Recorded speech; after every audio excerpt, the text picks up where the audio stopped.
Dubai रे विश्वर सर्वबृहत प्रवासी Odia cricket tournament Odisha cup आयोजित Odisha cup cricket sports association Odisha cup cricket tournament 11तम संस्करण सफलतार सह उद्यापित होईछि।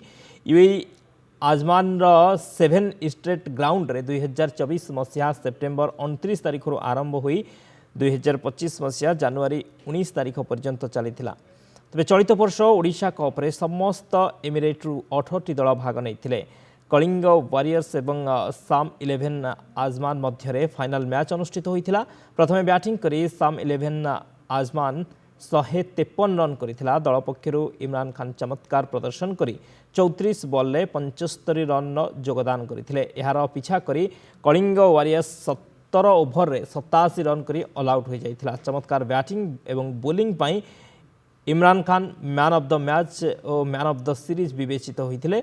এই অবসরে দেশ বাহারে অনুষ্ঠিত এই কার্যক্রমের মুখ্য অতিথি ভাবে ওড়িয়া অভিনেত্রী সূর্যময়ী মহাপাত্র যোগ ଦେଇଥିଲେ। স্বতন্ত্র অতিথি ভাবে ভারতীয় শ্রম ও সহায়তা কনসুলার পবিত্র কুমার মজুমদার যোগ দেই আয়োজকଙ୍କୁ প্রশংসা କରିଥିଲେ।